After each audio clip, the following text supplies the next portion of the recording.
Disney announced Sunday evening that Bob Chapek had stepped down and Bob Iger was coming back as CEO. This is huge. What does this mean for the company? And for us park people, more importantly, what does it mean for the parks?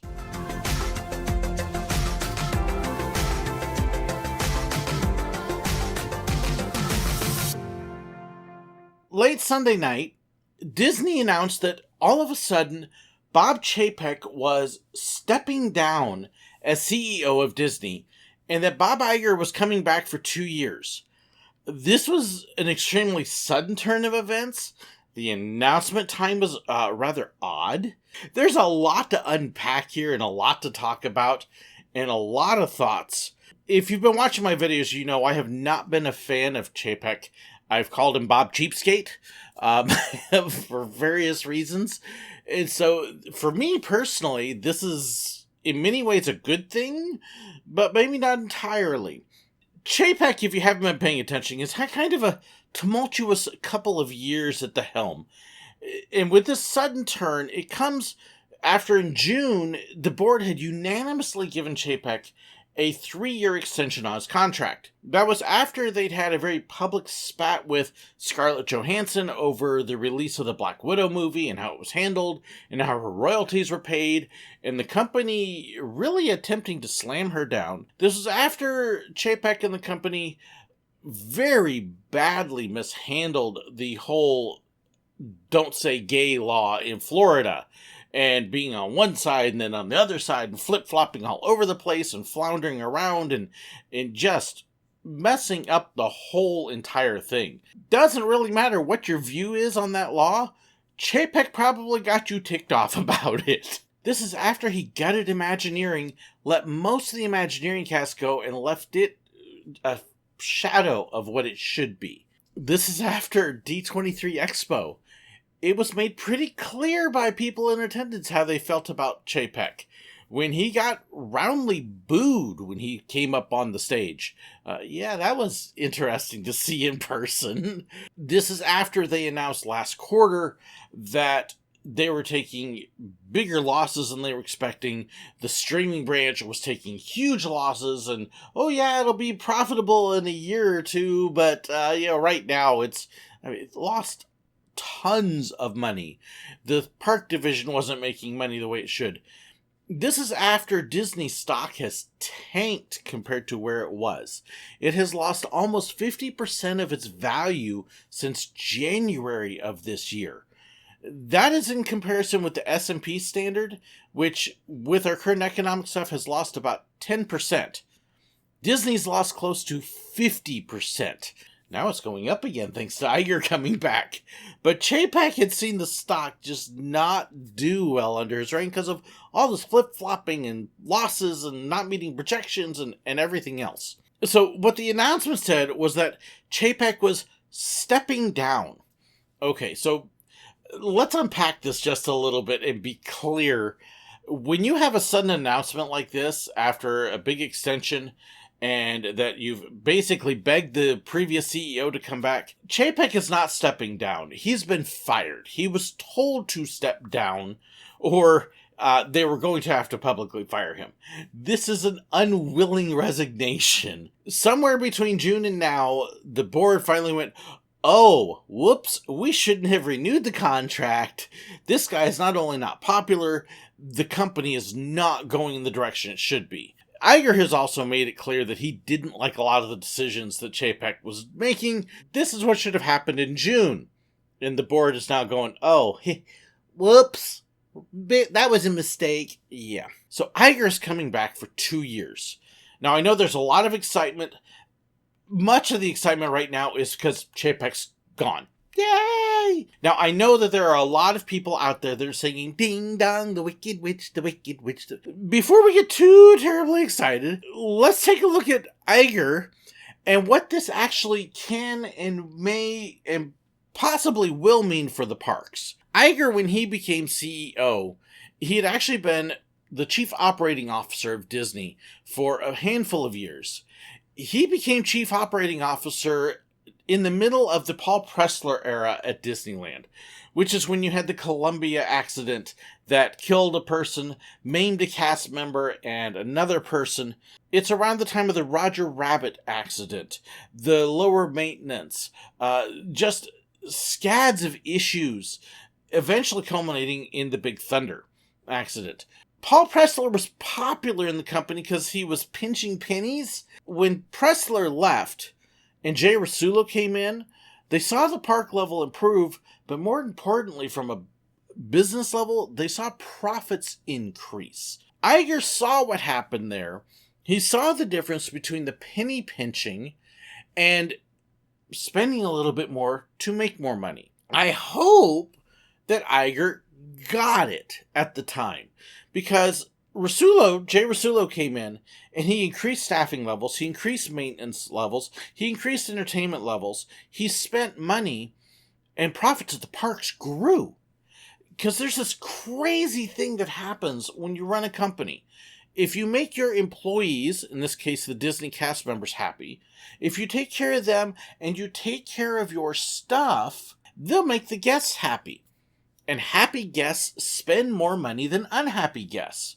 When they go to the parks and they find rides not working or not working right, or things having an issue, like they happen to be now, like they were under Pressler, they stop spending money because they're not happy. You cut services and don't train your cast members well and don't take care of them, they're not going to take care of the guests, and the guests aren't going to spend money, and your profits go down. So even though the parks are at capacity and having to turn people away, they're not making the money they should, and their earnings report was off because they've cut this stuff and unhappy guests don't spend money. It's a fact. When you look at the reviews coming out of the Disney parks, they're much more negative right now than they were even a year ago. Possibly the most negative I've seen since the Paul Pressler Disneyland reviews. It's not good.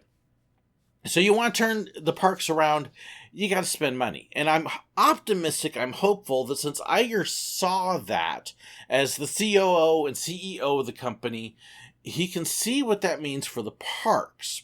I'm going to focus on the parks a little bit more, but Iger's got a lot to fix here. He's got the movie division. He's got the streaming division to fix. You're going to see changes to the streaming. You're probably going to see some price changes and tiers. You're going to see some announced shows that haven't filmed yet that are probably going to get cut to save some money, because he's got to get that profitable. It's bleeding way too much. So expect to see some changes on the streaming side. His focus isn't going to be as much on the parks, but there will be some things that will happen there. So let me help set some expectations on what you might see and what you almost surely won't see. One thing you're not going to see is you're not going to see the return of Free Fast Pass. It's not coming back. Sorry, guys. Once Disney has turned the corner and gone the same way every single other park company has. Every single other company. Disney's not going back to Free Fast Pass. If anything, they're going to jump further into this because Iger sees the writing on the wall. Watch for price increases on Genie Plus. Watch for it to get restructured. Watch for it to become a much more limited offering that costs more. Iger's not an idiot. He's going to want to see that increase and feature it as an extra guest service. I expect the park reservation system to be here for years to come. I don't know if it'll ever go away. As long as the parks have a capacity issue, the crowds are huge, and they have to worry about being too huge, reservations are going to be here. They found that it works. They found it works for planning. They found it works for keeping the crowd levels. They're still too big many days. You're not going to see the reservation system go away because, hey, then we have even bigger crowds than what we can handle. And I've seen what happens when they have to turn people away at the gates of the parks during the holidays. They don't want to do that. The reservation system pretty much eliminates that whole mess. So reservations aren't going away. Sorry, y'all. The other thing that you're not going to see is prices dropping. They've got capacity crowds. Why would they drop prices? To bring in more people that they can't handle and can't let in? That's not how it works. Disney is not going to become suddenly affordable. It's just not. There's too many people going. Prices are not going to drop. The only time prices will drop is when crowd levels go down. I don't think that's going to happen anytime soon. If anything, this announcement may actually drive more interest to Disney again. Prices are not going to go down. Not on food, not on admission, not on resorts. As long as they're hitting capacity numbers, they will stay up. It also means no returning of the Disney dining plan, because the Disney dining plan is designed to draw people in when attendance is lower. That's why when they had it, you would see it during the off-season, such as January, February, March. That's when you saw the dining plan really take place, and crowds are even and packed all year round now. So no Disney dining plan. Sorry, you're not going to see those things return. What you may see changed, I hope, is you may see the maintenance levels come back up. You may see them start focusing on taking care of the parks again. You may see the training levels come back up, and hopefully the staffing levels. Hopefully Iger will issue a directive and say, hey, get the parks back in shape again, stop penny pinching, improve guest service, take care of the cast, make the guests happy. We've got capacity guests, and yet we're not hitting the earnings that we should be. Why not? What's wrong? It's because they're not spending when they're there. Why aren't they spending? Because they're not happy. Disney's not taking care of them? Well, fine. I don't necessarily have to spend that extra little bit. And that means taking care of stuff. Keeping the rides open. How do you keep rides open? By keeping them taken care of. Invest in your maintenance, invest in your cast members, make those guests happy, you make more money. That's my hope. However, there is still Josh D'Amaro. Now, a lot of people are going to talk, well, maybe Josh D'Amaro will be the next successor for Bob Iger. Okay, no. Hate to put the kibosh on that. It's not going to happen. One, because he hasn't done anything really with media, with streaming, with TV networks, with movie production, all these other facets of the company that are even bigger than the parks. He has no experience in, so he's not going to move up. Not just that, I know Josh D'Amaro is a very popular guy, but he is actually one of the problems in the parks. Who has been the park president under Bob Chapek, who has overseen all the budget cuts and the cutting of training and the cutting of maintenance. And Josh has been there for all of it. Josh has a big smile on his face. He's great face to face. He's very friendly, but he is the one pulling the strings, cutting the budgets, letting cast members go. Yes, he's working under Chapek's directives, but he's not doing anything to find ways to take care of his cast or the guests while pinching the pennies. In fact, I wouldn't be surprised at all if a lot of these ideas are his. Yes, I hold Josh D'Amaro as much responsible for the condition of the parks as I hold Chapek, because he's the one doing it. He's the one in charge of parks and overseeing all of this. Chapek has so much more on his plate because he's got all of this other stuff. Josh D'Amaro's the one in charge of all the cuts at the park. So, let's be plain. I'm not optimistic about some of the changes as long as Josh D'Amaro's there. I would love to see Iger move him, or I would love to see Iger essentially give him a kick in the backside and say, take care of your stuff. We will see what happens. I would love to see Josh D'Amaro turn away from the penny pinching directives and see him actually do what he plays up in front of the cameras, in front of people. He says he cares. Okay, let's see if you really do, Josh. Here's my challenge to you.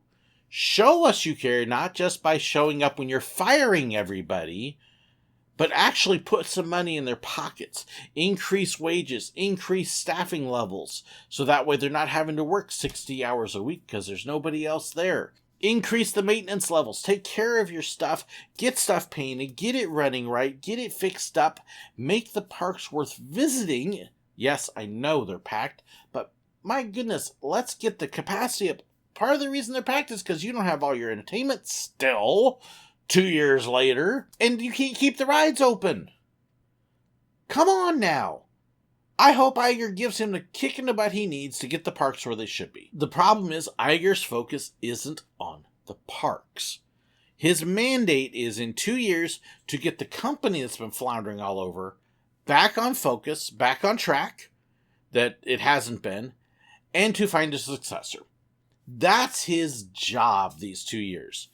Redirect and focus the company, and then find somebody to replace him. The parks, yes, hopefully as part of the renewed focus, he can remind them what they're supposed to be like. But then after that, we will see where it goes. I hope to see some improvements in the parks. I really do. I don't know how optimistic I'll be yet. We will see what happens in these next 2 years. And if we keep Josh there, if Josh changes and becomes what he pretends he is, or if we put somebody else new in the parks who actually cares about them and invests in them. Hopefully, one of those. So, what do you think? Do you agree with me? Do you think this is an amazing thing? Do you think it's a terrible thing? Are you kind of like, well, let's wait and see? I'd love to hear your views too. Please share them in the comments below. There's a lot we don't know yet, and we'll have to see. But I'd love to hear your predictions too. Don't forget to check the description below too. There's also a ton of information there, including fan pages where you can talk about it even more.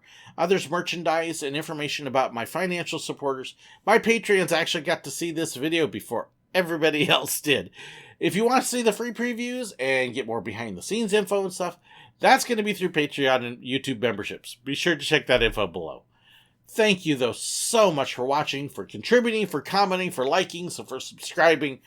I appreciate it. I love all of you. Thank you so much for being here. God bless.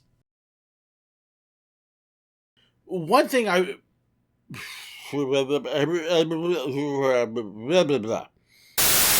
This is after they announced... Oops. Okay. Iger has come... The Roger Rabbit? Yeah. I hope to see some improvements in the... Don't forget to check the description. There's a ton of information there, including fan places, where you can include...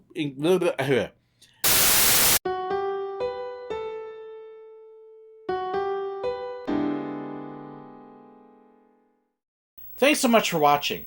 If you'd like to know about my merchandise and fan pages and more, be sure to check the description below.